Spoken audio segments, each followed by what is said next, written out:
Everyone, welcome to commerce tutorial. मैं हूं आपकी अपनी होस्ट।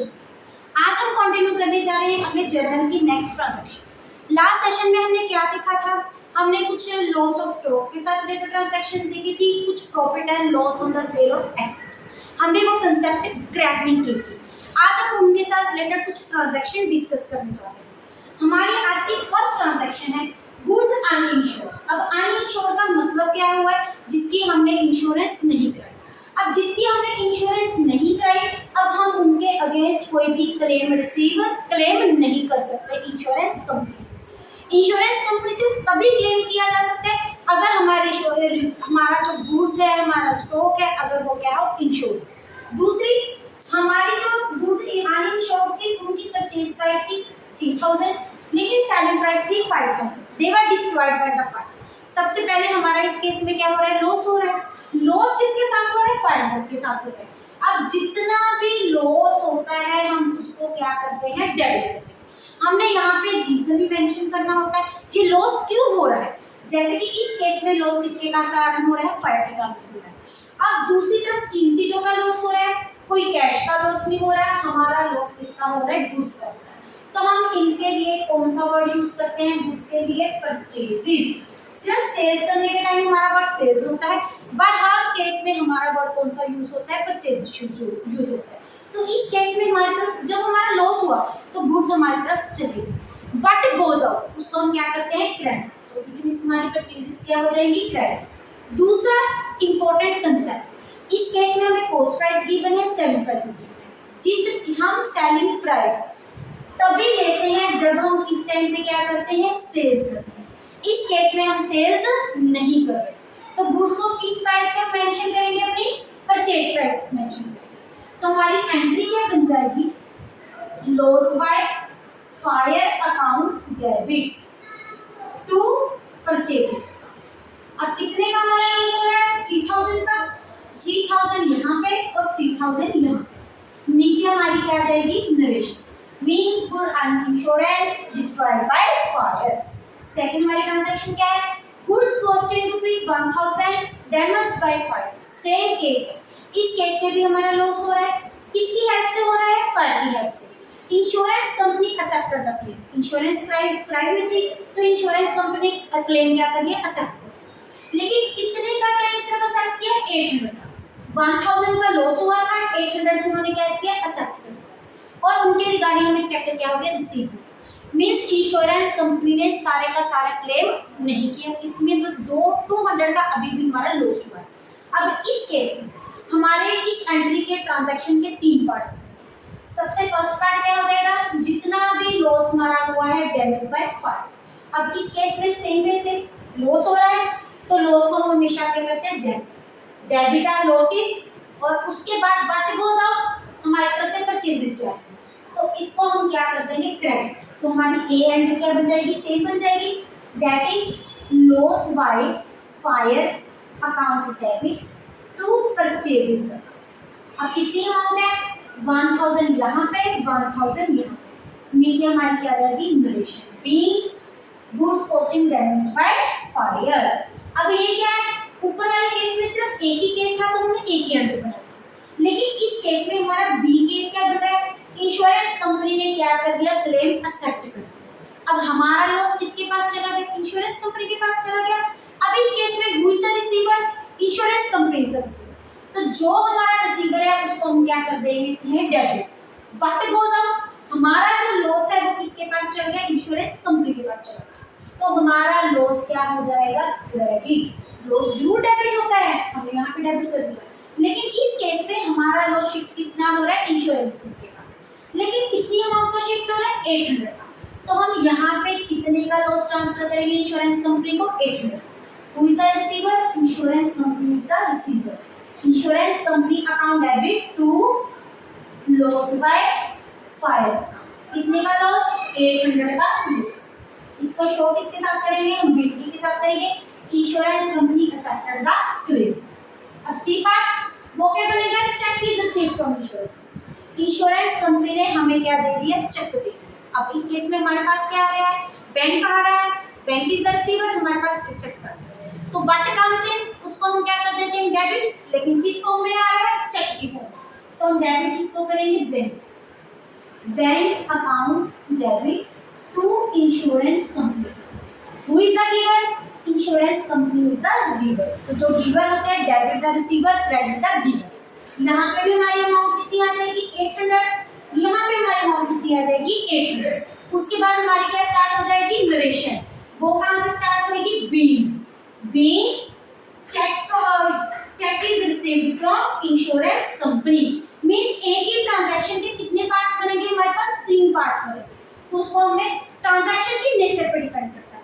ऊपर वाले केस में क्या था, सिर्फ और सिर्फ क्या हो रहा था, लॉस हो रहा था। इस केस में पहले तो हमारा क्या हुआ, लॉस हुआ। उसके बाद इंश्योरेंस कंपनी ने क्लेम एक्सेप्ट किया, फिर उनसे हमने क्या रिसीव करिए, पैसे रिसीव किए।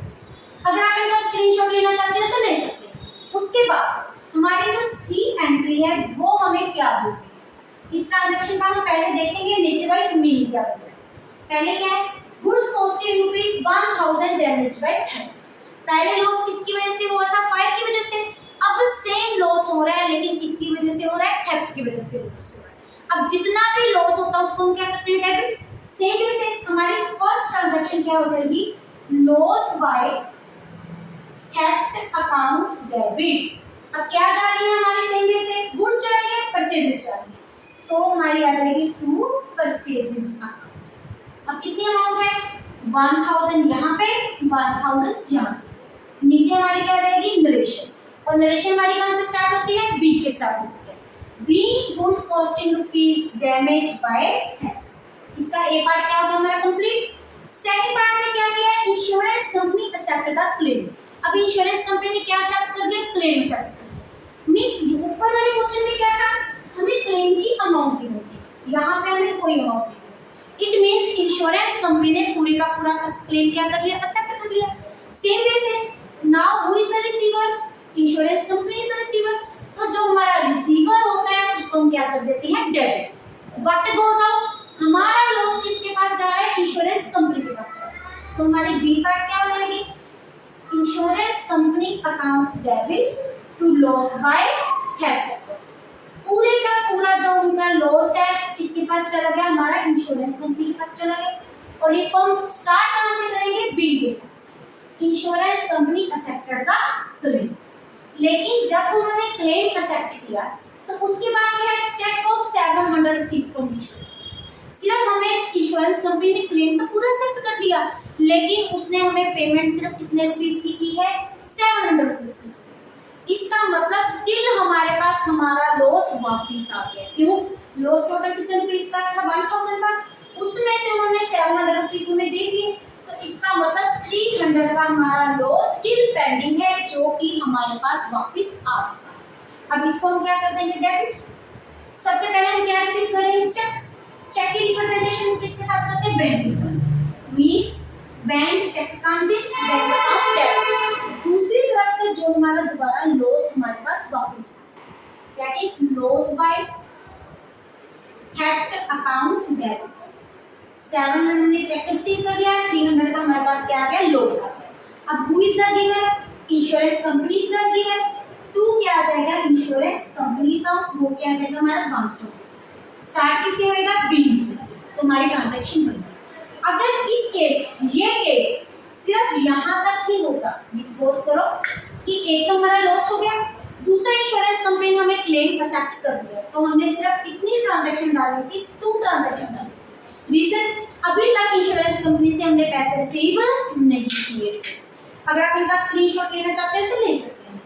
उसके बाद हमारी 4th नंबर एंट्री क्या होगी, वो क्या कह रही है कि एक हमारी गुड्स थी जिनकी सेलिंग प्राइस था 5500, sold at the profit of 10% on cost price. हमने लास्ट सेशन में देखा था, जब भी हम प्रॉफिट या लॉस पे हम कोई भी गुड्स सेल या परचेज करते हैं, उस केस में हमें प्रॉफिट एंड लॉस मेंशन करना पड़ता है। जैसे कि इस केस में हमें प्रॉफिट पे गुड्स को क्या किया है, सेल किया है। कॉस्ट प्राइस क्या है, 10% on cost price. Selling price हमें गिवन है। अब प्रॉफिट फाइंड आउट करने के लिए हमें कॉस्ट प्राइस चाहिए। किसी ना किसी वे से पहले हमें क्या करना पड़ेगा, प्रॉफिट निकालना पड़ेगा इस क्वेश्चन को सॉर्ट आउट करने के लिए। अब ये प्रॉफिट किस पे है, कॉस्ट प्राइस पे है। हम ऑलरेडी पहले भी काफी टाइम ये चीज डिस्कस कर चुके हैं।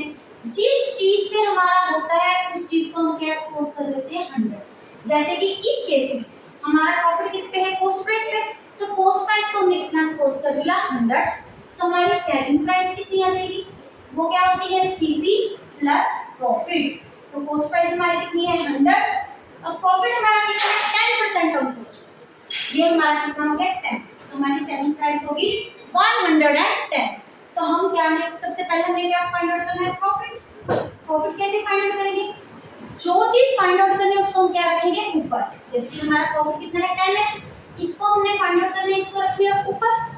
जो चीज गिवन है उसको हम रखेंगे नीचे। जैसे कि ये हमें क्या गिवन है सेलिंग प्राइस, तो सेलिंग प्राइस को हम क्या रखेंगे नीचे। तो हमारे क्या 110 इनटू 5500 हमें क्या है गिवन, जीरो को जीरो के साथ कैंसिल कर दिया, तो हमारा प्रॉफिट कितना आ गया 500। दोबारा फिर यही पूरे इक्वेशन में एक समझने वाली बात, जिस चीज पे प्रॉफिट किया है उसको हमने क्या सपोज करना है। जैसे कि कॉस्ट प्राइस गिवन है 10% on cost price, cost price को क्या सपोज कर लिया 100, सेलिंग प्राइस क्या है 10% ऑन कॉस्ट प्राइस, तो सेलिंग प्राइस कितनी आ गई 110। जो चीज फाइंड आउट करनी है उसको रखिए ऊपर, जो चीज गिवन है उसको रखिए नीचे। हमने क्या फाइंड आउट करना है प्रॉफिट, प्रॉफिट कितना हमारा 10 रुपीस अपॉन क्या गिवन है selling price. Selling price unitary method से कितनी आ गई 110, एक्चुअल सेलिंग प्राइस हमारी कितनी है 55, तो प्रॉफिट हमारा क्या हो गया 500। अब प्रॉफिट हमारा क्या होता है, debit all losses, credit all profit and gains. तो प्रॉफिट को हम क्या कर देंगे क्रेडिट। अब जब भी हम सेल करते हैं तो हमारे पास क्या है कैश आ रहा है, तो हमारी एंट्री क्या बन जाएगी कैश अकाउंट डेबिट। हमारी तरफ से क्या जा रही है गुड्स जा रही है, मीन सेल्स जा रही है, to sales account to profit on sales account. ये हमारी क्या जाएगी एंट्री। टोटल पैसा हम कितना रिसीव कर रहे हैं 5500, सेल्स हमने कितने की कर दी 5000 की, प्रॉफिट हमारा कितना है 500। तो ये किससे स्टार्ट होएगा बिन से, बिन के बाद हमारे सारे ट्रांजैक्शन ऐसे कैसे। इसके बाद फिफ्थ नंबर हमारा ट्रांजैक्शन क्या बोल रही है, गुड्स हमारी कॉस्ट प्राइस है 900, इसे हमने सोल्ड कितना किया 10% ऑन सेलिंग प्राइस। अब यहाँ पे था कॉस्ट प्राइस, तो कॉस्ट प्राइस को कितना सपोज कर दिया 100, तो यहाँ पे हमारी कितनी है सेलिंग प्राइस। सबसे पहले सेलिंग प्राइस को क्या सपोज कर लेंगे 100, तो कॉस्ट प्राइस हमारी क्या जाएगी 90, मतलब 100 माइनस 10। सेम मेथड से हम अपना क्या निकालेंगे प्रॉफिट। जो चीज फाइंड आउट करनी है उसको क्या रख लिया ऊपर, इसमें हमने क्या फाइंड आउट करना था प्रॉफिट, उसको हमने क्या रख लिया ऊपर। जो चीज गिवन है उसको रखेंगे नीचे। क्या गिवन है कॉस्ट प्राइस, कॉस्ट प्राइस को हमने क्या रख लिया नीचे, इनटू हमारा क्या है 90, जीरो से जीरो कैंसिल हो गई, तो 100 रुपीस का हमारा क्या हो गया प्रॉफिट। तो प्रॉफिट की सेम हमारे पास एंट्री आ जाएगी। जब सेल्स करते हैं हमारे पास क्या होता है कैश, तो हमारी एंट्री क्या बन जाएगी cash account debit to sales account to profit on sales of goods, ये हमारी एंट्री बन जाएगी। अब कैश हमारे पास टोटल कितना आ रहा है 900 की कॉस्ट प्राइस 100 का प्रॉफिट, 900 की कॉस्ट प्राइस 100 का प्रॉफिट 1000 हमारा क्या जाएगा डेबिट। हमारा एक रूल होता है every transaction has two words, one is debit one is credit. हमारे जर्नल एंट्री में एटलीस्ट 2 अकाउंट्स तो मेंटेन होने जरूरी है, उसके ऊपर जितने मर्जी हो सकते हैं। जैसे इन दोनों को प्लस किया हमारे पास क्या है डेबिट साइड का आंसर, यहाँ पे हमने डेबिट और क्रेडिट को माइनस किया हमारे पास क्या जाएगा कॉस्ट प्राइस। इसी के साथ जर्नल एंट्री के जितने भी इंपॉर्टेंट कंसेप्ट हैं हम डिस्कस कर चुके हैं। अगर आप इनका स्क्रीनशॉट लेना चाहते हैं तो ले सकते हैं। From the next section we will start our practicals, और बस एक टॉपिक रह गया, उसके बाद हमारा चैप्टर हो जाएगा कंप्लीट। वीडियो अच्छी लगे इसको लाइक करें, ज़्यादा से ज़्यादा शेयर करें, चैनल को सब्सक्राइब करना ना भूलें। Thank you, have a nice